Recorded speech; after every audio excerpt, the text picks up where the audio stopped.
don't be down on yourself because of the weakness. Please be acknowledged and be grateful on your strength also. Being imperfect leaders is a very normal, because as a people, we always have something that we have strength and weakness on it. And then when it comes to leaders, it's also the same. As a leader, you need to have a good team members that will always go through every challenge with you. And then I would say that language is actually doesn't matter on your communication, as long as you convey your true feelings.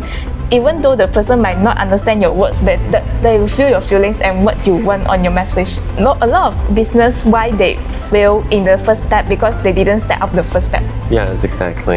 Because they overthinking on it, whether is it my time is suitable, is it my academic, can I balance it, or do I have enough money to do it, something, etc. And then I would say that things that you think before you step up the first step, it doesn't happen. Trust me, just continue doing what you have become, because being a leader is not only leading people, not only growing other people, but you also grow yourself. What happens when compassion meets courage and leadership meets creativity? Today's guest shows us exactly that. Hi guys, I'm Annalise, and welcome to the Success Compass, where we connect with inspiring young people from around the world who are shaping their own lives and making a positive impact. Today, I'm sure to have Hazel here, a psychology student here at UCSI University who has a passion for bringing joy to others' lives and for helping those who are most in need. In this conversation, she will share with us the importance of caring for one another, the secret to leading effectively and empathetically, the mindset for translating ideas into actions, and much more beyond that. And so having said that, let's dive right in. Welcome to the channel, Hazel. But thank you for Annalise for inviting me to this. The Success Compass is very grateful on having here today. Thank you for being here today. And so before we begin with the questions, could you just briefly introduce yourself to the audience so that we can know you better? Okay, so hi everyone, my name is Hazel, and I'm currently studying in psychology, year 3 semester 1, and I'm going to graduate soon after 1 year, and currently director in Youth Beyond Boundaries in Mentorship Office. I'm also ex-vice president in Student Volunteerism program in last year. And moreover, I just started up a small business. I think it's only 2 months ago. Just having a business about food and beverage service with my team of friends together. Yeah, that's very exciting. So and so that makes me even more curious to know more about you, which brings us to our first question, and that is, how would you describe yourself with 3 key words, and why would you choose those words? 3 keywords. I think first it will be optimistic. Because I think personally, I'm quite a person that thinks on positive way, no matter how hard is the challenge or the life is. I would think maybe it's just something that God wanted to challenge me to grow up me better. So I would always think in a positive way, and this actually helped me a lot in overcoming the challenge and also go through my life journey like this. And then I think my second keywords will be I would say is organized. Organized. Because I think I'm a person who very quite organizing person. I love to organize the task well, and then my to-do list, everything, so that I know what should I do today and what did I live for today. Because I have my mission ongoing, right? Like plan things out for yourself. And then keywords of the next thing is I'm very love to challenge. I think this love challenging is one of my keywords, because I will go through something that I'm familiar with, but then I'm very willing to challenge it. Even though something like, for example, the F&B, I didn't even study F&B, but I just go through this the things that I'm familiar, and then I learn a lot of things during the whole this journey. I see. Those are very interesting keywords: optimistic, organized, and also love challenging yourself. Right? Wonderful. And so the second question is, what is the one unique aspect about yourself which makes you stand out among your peers? I think I will refer back to my keywords. I love challenging, because in some others people's eyes or perspective, they will think like step out your comfort zone and go challenge the things that you don't know. It's kind of torturing yourself. Yeah, but then for me, it's actually quite interesting for me. I love challenging. It makes me feel I have a sense of accomplishment whenever I done something that I didn't do before. I see. Yeah, and then I feel, wow, this is my purpose of living, that I want to challenge, and then I want to explore my potentials. Maybe sometimes when you challenge the new things, you will find out that, this one is the things you never done before, and then maybe you are talent on it. Yes. Yeah, and then furthermore, it's like the challenge also helped me to make mistake, and I'm very acknowledged on every mistake I make, because every mistake makes me grow until me right now. Makes you better. Yeah, I will acknowledge the mistake that I made, and then evaluate, reflect on myself, and grow up on it. Yes, I think that's a very healthy mindset, to think that challenges are not something to be feared or to be rejected, but that they can help us improve or even explore new things we didn't even think of earlier. Yeah, wonderful.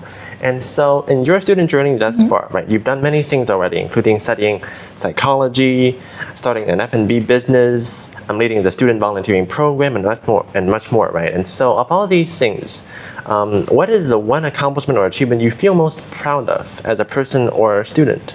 Wow, this one a bit hard to choose. Yeah. Because I think for every accomplishment that I did, I'm very proud of it. If I need to really choose one, I think I would choose the I'm kind of a leading positions in Youth Beyond Boundary mentorship team, because they help me to learn a lot about leaders. Because previously, I think that leaders is just only to distribute tasks and then just to organizing the meetings, and then that's all.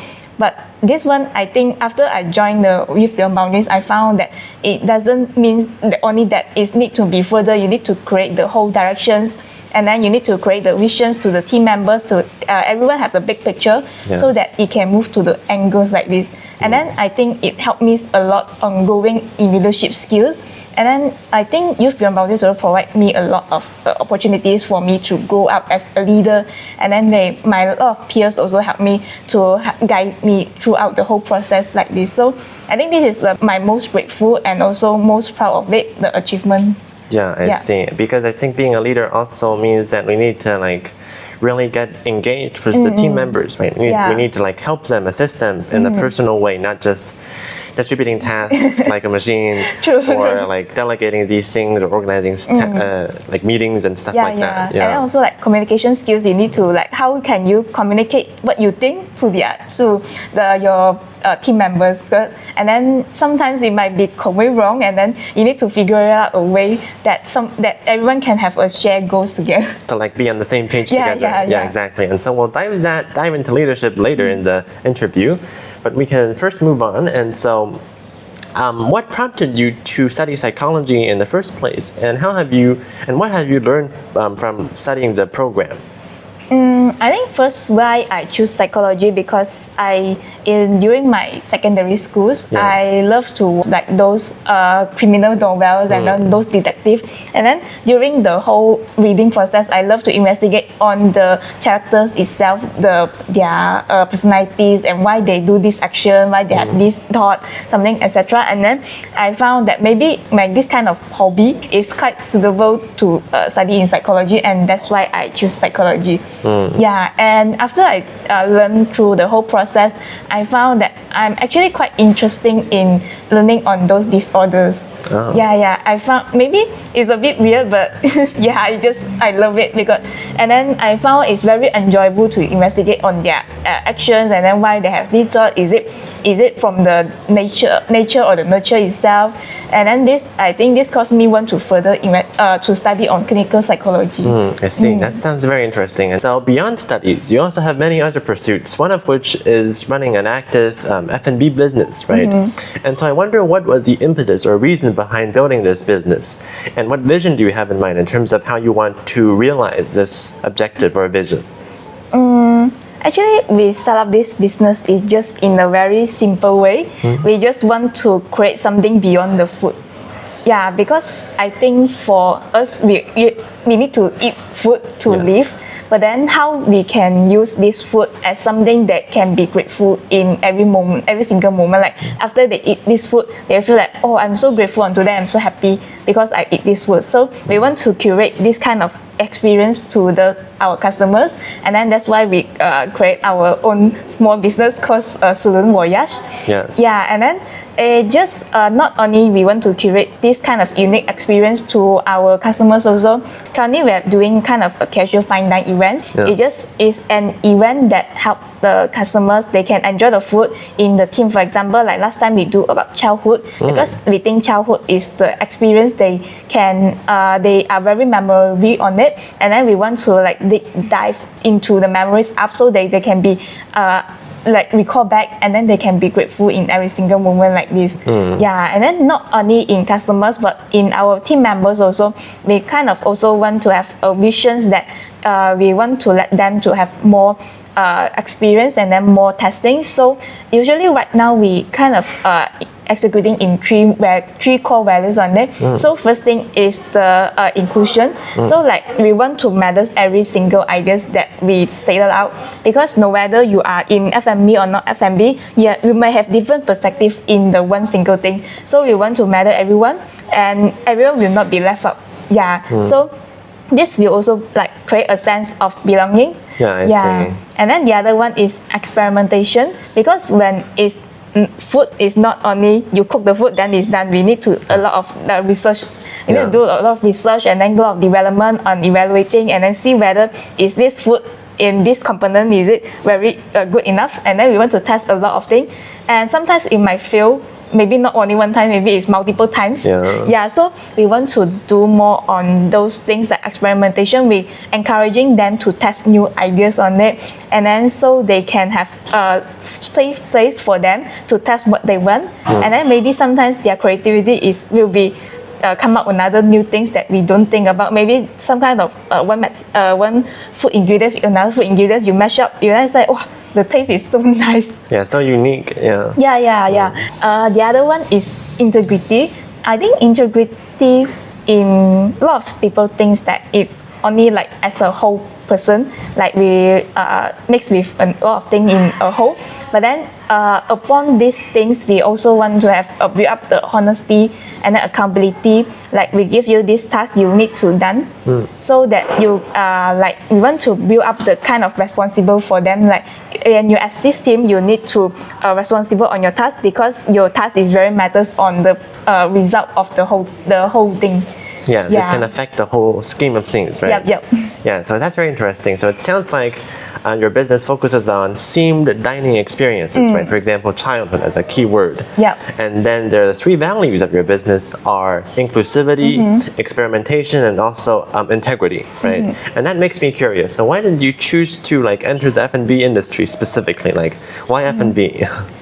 I think first is because I was influenced by my boyfriend, because he's a chef in doing F&B service, and then we found that we want to have like more things to happen, because we not only want to cook food, but we also want to have a safe place for us to experiment what we want. Because sometimes maybe during work or during in school we might not have this chance to do this, but we want to have this space so that everyone that want to try on their things, we can have a safe place for them to try. For me, I think I learned a lot throughout this section. I kind of scared on doing this because I'm not familiar with F&B, as I say. I only know how to cook Maggi, Maggi with an egg only. This is my skills. And then suddenly I just stepped into F&B. I need to not only think about the food, but also need to think about the decoration, and then also how the fork, the spoon, how need to place it. The plating, everything. It's kind of complicated.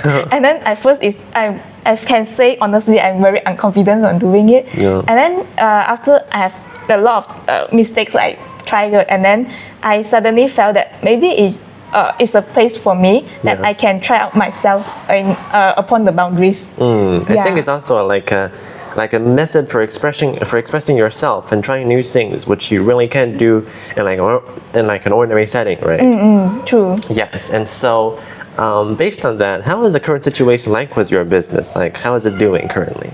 Currently, we are planning in others events that probably will be happens on December 1.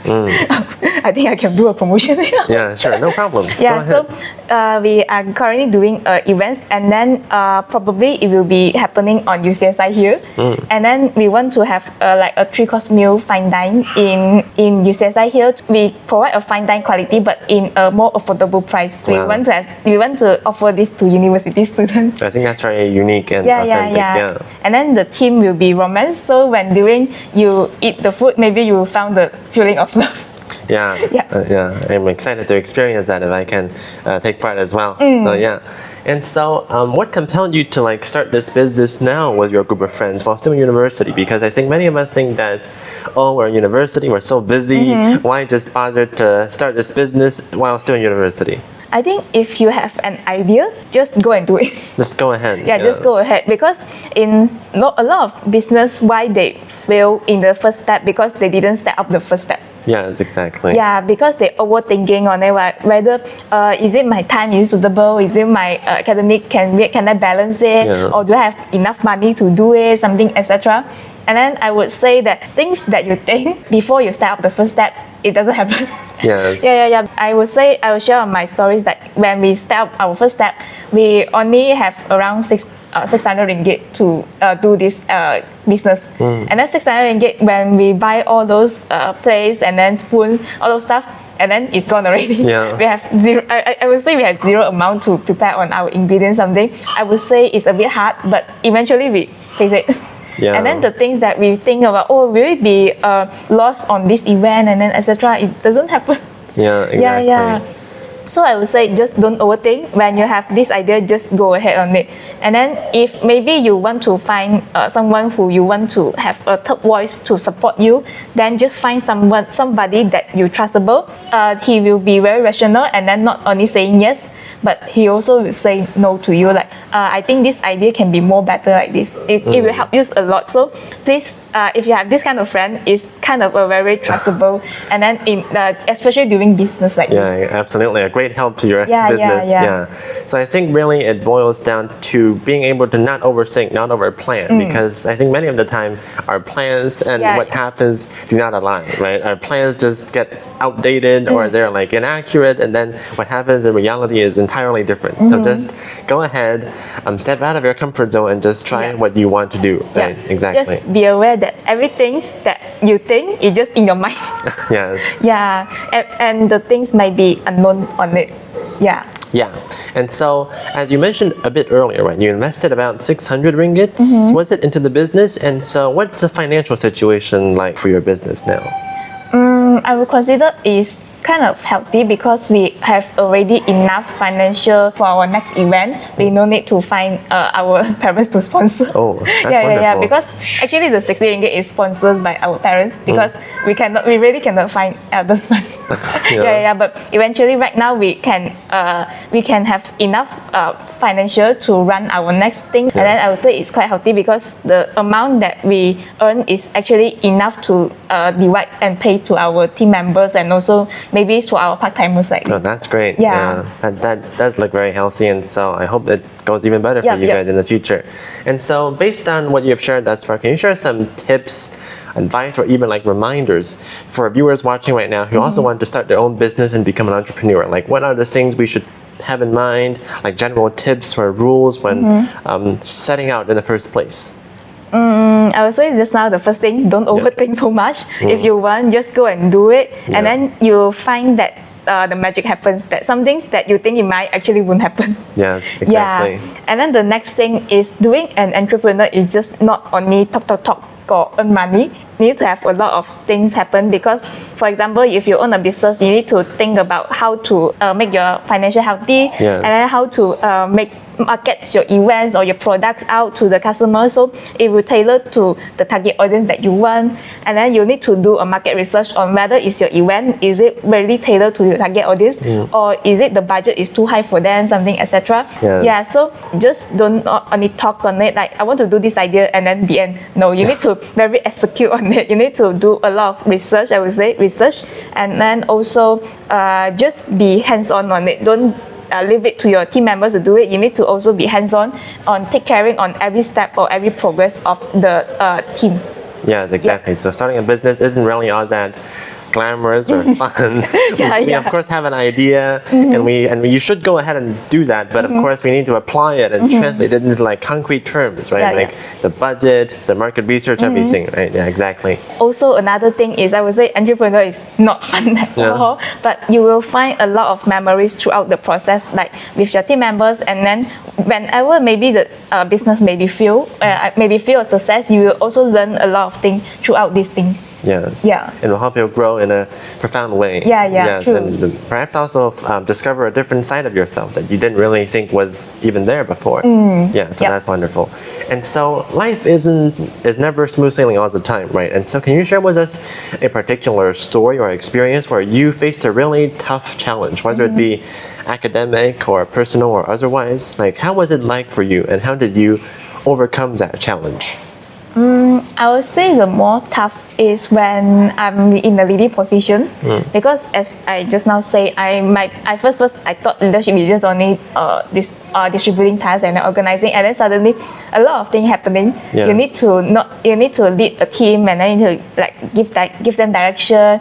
You need to learn a lot of things and then I suddenly found that leadership skill is not easy. It's not easy. It's not only doing those I would say robot things, but you need to do a lot of human things also. And then I found that I kind of lack those skills, and then I kind of struggling on the kind of a few months because I don't well equipped, and then my team is demotivated, and I feel a bit sad on it. And then how I go through this thing, I would say that is I kind of think positive. I would say it's okay when maybe today your meeting is not that effective as usual, but maybe you can learn something from your mistake. What have you done? You need to reflect on yourself, and then I think the reflections and also to acknowledge my mistake is the things that go through my whole tough process like this. I think that brings us back to your first key word, right? Optimism. You're optimistic, and I think also because leadership, it deals.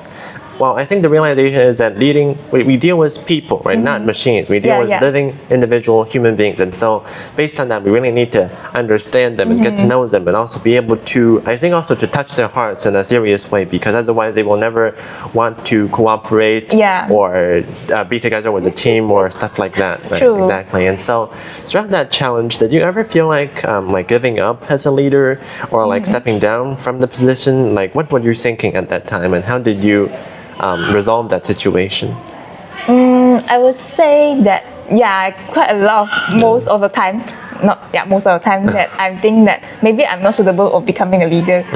I very self-doubt on myself, and every decision that I make, I will be unconfident. Like, do I make this decision wrong? And then maybe this decision you have a consequence of, maybe something like I feel like I doubt myself, and then maybe I have already troubled my team members. And that's what I feel very sad on that time, because my wrong decision, and then my team members need to get in trouble. They have to suffer because of it. And then after that, I think also part of my team members that they are very happy because they don't blame on me, and then they kind of grateful to have me as a team leader. And they want to build themselves, and I found the word as a leader, you need to have a good team members that will always go through every challenge with you. Because if you don't have this kind of team member, you might be struggling alone. And then I would say that as a leader, not only in a single alone, you need to accountability to your team also. Exactly. So I think based on that, we can draw two experiences or two advice, which is that as a leader, you need to, number one, you need to be a relationship builder, right? Get to know your team, have a reliable team around you which supports you and understands you. And also I think also to be an effective speaker, because you need to communicate with the team, and also, for example, liaise or contact other teams and other team leads and stuff like that. So and then also for the communications, maybe because sometimes I'm kind of unconfident with my language, especially English, because I'm not that fluent on English. Sometimes I will be lacking of my vocabulary. I will be like, how to say this word in this meeting, and then I will say that language doesn't matter on your communication, as long as you convey your true feelings. even though the person might not understand your words, but they will feel your feelings and what you want on your message. Yes. Yeah. So I think the most important thing is really to have a structure in your mind, and then to try your best to convey that to the team members. Yeah, exactly. And so apart from that experience, right, was there another moment where you did or actually missed something which you really regretted later? I think I would say that I didn't be confident in taking up leadership position at the first place.